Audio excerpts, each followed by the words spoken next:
পারবে, কিন্তু তারপরেও তারা যদি যে নির্দিষ্ট পরিমাণ দেওয়ার কথা আছে, অর্থাৎ তেল 5 লিটার, চিনি 4 কেজি, তাহলে আরেকজন হয়তো আরেকটু নেওয়ার সুযোগ পাবে। তো সেই জায়গা থেকে কিন্তু এই পণ্য বিক্রয় কার্যক্রম চলছে। তো আমরা এখন চলে যাচ্ছি ময়মনসিংহে আমাদের সহকর্মী হারুনুর রশিদের কাছে।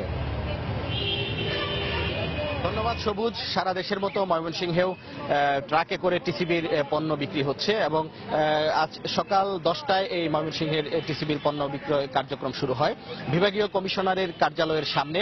বিভাগীয় কমিশনার জে এম সালেউদ্দিন এবং ময়মনসিংহ রেঞ্জের পুলিশের ডিআইজি চৌধুরী আব্দুল্লাহ আল মামুন এবং ময়মনসিংহের জেলা প্রশাসক মোহাম্মদ খলিলুর রহমান এই কর্মসূচির উদ্বোধন করেন এবং এই কর্মসূচি উদ্বোধনের সময় ময়মনসিংহ বিভাগের আরো বেশ কয়েকটি জেলা প্রশাসকরাও এখানে ছিলেন এই কার্যক্রম উদ্বোধন করার সময়। এবং এই উদ্বোধনের পর থেকেই আসলে ময়মনসিংহে ট্রাকে করে টিসিবির যে 4টি পণ্য এখানে বিক্রি করা হচ্ছে, সেই 4টি পণ্য হচ্ছে চিনি, ডাল, ছোলা এবং সয়াবিন তেল।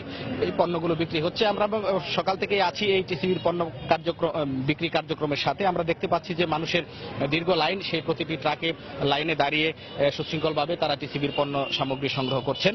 ময়মনসিংহে মোট 5টি ট্রাকে করে 5টি জায়গায় পণ্য বিক্রি হচ্ছে। একটি হচ্ছে বিভাগীয় কমিশনারের কার্যালয়ের সামনে, জেলা প্রশাসকের কার্যালয়ের সামনে, টাউন হলের মোড়, মেছুয়া বাজার এবং ব্রিজ মোড়, এই 5টি জায়গায় ট্রাকে করে পণ্য বিক্রি করা হচ্ছে।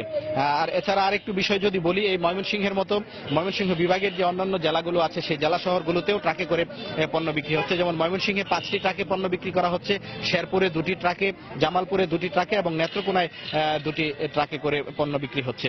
আর এখানকার যে আঞ্চলিক কার্যালয় রয়েছে টিসিবি, সেই টিসিবি থেকে আসলে ময়মনসিংহ বিভাগের 4 জেলা এবং বৃহত্তর ময়মনসিংহের যে আরো 2টি জেলা আছে কিশোরগঞ্জ এবং টাঙ্গাইল, সেই 2টি জেলারও পণ্য এই আঞ্চলিক কার্যালয় থেকে নেওয়া হয়। আমরা তাদের সাথে কথা বলেছি, তারা জানিয়েছেন যে কিশোরগঞ্জ এবং টাঙ্গাইলেও একই সাথে এই ট্রাকে করে পণ্য বিক্রি হচ্ছে।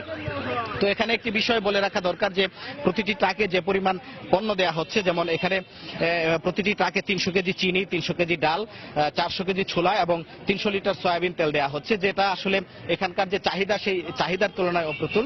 আমি ডিলারদের সাথে কথা বলেছি, তারা আসলে চাহিদা পূরণ করতে হিমশিম খাচ্ছেন এবং যারা প্রয়োজনীয় যে নির্দেশনা অনুযায়ী 4 কেজি 5 কেজি করে চিনি এবং মসুর ডাল, ছোলা নেওয়ার কথা রয়েছে, সেই তারা সেভাবে দিতে পারছেন না, যার কারণে তারা অনেকেই 2 কেজি 1 কেজি করে ছোলা চিনি এভাবে দিচ্ছেন তাদের পণ্য সামগ্রী শেষ হয়ে যাওয়ার কারণে।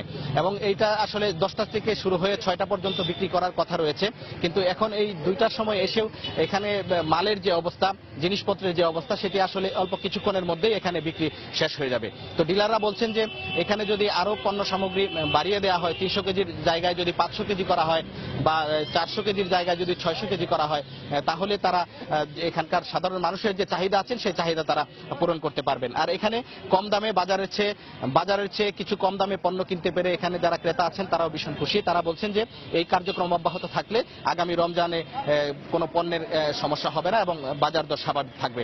তো এই ছিল আসলে আমার কাছে টিসিবির পণ্য বিক্রি কার্যক্রমের সর্বশেষ খবর। ইকবাল।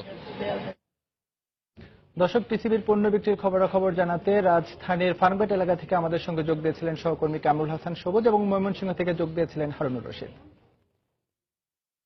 এদিকে রোজায় ভোজ্য তেলের দাম বাড়ার কোনো আশঙ্কা নেই বলে জানিয়েছেন ব্যবসায়ী।